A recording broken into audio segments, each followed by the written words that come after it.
Bem-vindo ao canal Olhando o Mundo com a Sociologia. Fechamos a semana passada concluindo que há na nossa sociedade uma hierarquia dos gêneros. Nessa semana, vamos nos aprofundar um pouco mais sobre os efeitos que essa hierarquia causa na nossa sociedade, sobretudo em relação à desigualdade entre homens e mulheres e pessoas fora do padrão. Bora ler então o PET dessa semana? Mas antes, não se esqueça de se inscrever no canal, deixar o seu like e ativar as notificações para não perder nenhum vídeo. Vem comigo! Vivemos numa sociedade machista. Se a maioria das pessoas tende a concordar com essa afirmação, é sinal de que ela já integra o nosso senso comum. O machismo, definido de forma bem simplificada, se expressa em um conjunto de ideias e práticas cotidianas que discriminam as mulheres e privilegiam os homens. A discriminação contra as mulheres se baseia, por sua vez, em uma outra ideia do senso comum, a de que a diferença entre elas e eles reside na diferença dos seus corpos, principalmente no que toca às suas diferentes capacidades reprodutivas. Muitas vezes, a relação que é feita entre um temperamento atribuído à mulher e a sua capacidade de gestar e dar à luz contribui para que a principal atividade relacionada a ela seja da maternidade e que o espaço doméstico e familiar seja considerado seu lugar natural por excelência. São ideias como essas que acabam por delimitar os espaços de atuação e as oportunidades diferenciadas para homens e mulheres na nossa sociedade. E, como consequência, a distribuição desigual de poder entre eles e elas. Quando a desigualdade de poder entre eles e elas é justificada pelas suas diferenças supostamente naturais, passamos a naturalizar essa desigualdade. Ou seja, passamos a aceitar sem problemas que existam essas desigualdades. E que desigualdades seriam essas? Na política, por exemplo, você vê as mulheres ocupando cargos na mesma proporção que os homens, como prefeitas, governadoras ou deputadas? O mercado de trabalho se abriu para a mão de obra feminina nas últimas décadas em profissões que eram predominantemente masculinas anteriormente. Médicas, engenheiras, pedreiras. E hoje é possível verificar a mão de obra feminina em todos os tipos de trabalhos no Brasil. Advogadas, dentistas, taxistas, presidenta, faxineiras, professoras, policiais, dentistas. Mas os censos e pesquisas no Brasil revelam que as mulheres têm, em média, mais anos de estudos que os homens. Mesmo assim, isso não se reflete na sua renda, ainda menor que a dos homens. Em média, as mulheres brancas ganham 40% a menos que os homens, executando a mesma função, enquanto mulheres negras 60% menos que os homens. Além de receberem menos que os homens, as mulheres trabalham mais horas que eles, pois a elas é atribuído o trabalho não remunerado de cuidar da casa e dos filhos, a chamada dupla jornada. Em adição, cresce cada vez mais o percentual de lares chefiados por mulheres que assumem sozinhas todas as responsabilidades com a família. Fatos que reduzem o tempo que elas dispõem para cuidarem de si mesmas, do seu lazer e saúde, por exemplo. No Brasil, há a tendência a uma divisão sexual do trabalho, em que as tarefas domésticas recaem muito mais sobre elas do que sobre eles. Se considerarmos a violência doméstica sofrida pelas mulheres, a desigualdade se mostra ainda mais aguda. Estudos apontam que a cada 15 segundos uma mulher é espancada no Brasil. Soma-se às estatísticas da violência física, a violência psíquica, o assédio sexual e o feminicídio. Esse último cometido na maioria das vezes por companheiros ou ex-companheiros. Onde está a origem dessa desigualdade? Mais uma vez, estudantes, falemos um pouco sobre ela. A cultura. Mas o que isso tem a ver com gênero? Nós vamos explicar. O conceito de gênero foi adotado pela sociologia para distinguir entre natureza e cultura. Essa distinção é muito importante, pois com ela fica mais fácil diferenciar entre os fenômenos naturais, como por exemplo a chuva, e os fenômenos sociais, como por exemplo a violência contra a mulher. Como vimos, o sexo está associado à biologia, hormônios, genes, sistema nervoso, morfologia, e o gênero tem relação com a cultura, psicologia, sociologia, incluindo tudo que aprendemos em nosso processo de socialização.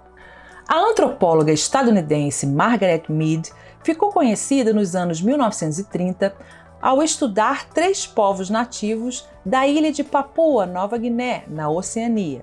Ela demonstrou como as noções de feminilidade e masculinidade podiam variar entre culturas diferentes. Entre os pacíficos Arapeste das montanhas, tanto mulheres como homens apresentavam um temperamento sociável, cooperativo e maternal, sempre cuidando das necessidades das suas crianças. Já entre os ferozes caçadores Mundugu-Mor, tanto mulheres como homens apresentavam um comportamento viril, implacável e agressivo. Entre os Chambuli, nas lagoas, as mulheres seriam as dirigentes dominadoras e impessoais, ao passo que os homens seriam menos responsáveis e mais emocionalmente dependentes. Essas 3 sociedades apresentam modelos bem diferentes do brasileiro, não é mesmo? Essa pesquisa foi a primeira a demonstrar que o comportamento não é definido pela natureza dos corpos, mas pela cultura dos povos. E ainda que, apesar de toda a cultura determinar de algum modo os papéis sociais de homens e mulheres, esses papéis não necessariamente criam uma hierarquia entre eles e elas, como ocorre no nosso caso. Se a feminilidade e a masculinidade fossem definidas pelo corpo humano, elas seriam iguais em todas as culturas da humanidade. O conceito de gênero fortaleceu a luta histórica dos movimentos feministas, cujas reivindicações se baseiam no fim da hierarquia de gêneros e na garantia de igualdade de direitos e deveres entre homens e mulheres. Por trás da ideia de gênero está a percepção de que o que é construído pela cultura por mãos humanas pode ser transformado. Se a subordinação da mulher não é natural, é possível combatê-la. É importante perceber que as desigualdades de gênero não afetam a todas as mulheres da mesma forma. As diferenças de classe, raça, idade, sexualidade, deficiência e nacionalidade afetam as suas vivências de maneiras muito diversas, apesar de serem todas mulheres. Foram feministas negras e de países em desenvolvimento, como o Brasil, que atentaram para essa questão. Por também serem afetadas pela hierarquia de raça, a vivência de mulheres negras, por exemplo, tende a ser bem diferente da de mulheres brancas, sobretudo em um país com histórico de escravização como o nosso. A essa conjugação de marcadores sociais se dá o nome de interseccionalidade. O conceito de gênero nos leva para além das noções de masculino e feminino e amplia a nossa percepção sobre a diversidade humana, sobre o que realmente é a humanidade, e fortalece a discussão sobre o direito de existir e sobre a dignidade de todas as pessoas, independentemente da interseccionalidade das características que as definem. Muito importante toda essa discussão, não é mesmo, galera? Além de compreendermos como o gênero afeta a vida de todos nós, fomos capazes de perceber que a base para a construção de muitas desigualdades sociais funda-se em nossa cultura. Para quem ainda não compreendeu muito bem o conceito de cultura, tem um vídeo bem esclarecedor aqui. Só clicar aqui em cima no card. Bora para as atividades da semana? Questão número 1. Ninguém nasce mulher, torna-se mulher. Nenhum destino biológico, psíquico e econômico define a forma que a fêmea humana assume no seio da sociedade. É o conjunto da civilização que elabora esse produto. O trecho acima da autoria de filósofa feminista Simone de Beauvoir nos permite reconhecer uma distinção importante para as ciências sociais que se resume na oposição entre A. Masculino e feminino, B. Cultura e natureza, C. Ocidente e Oriente, D. Corpo e alma.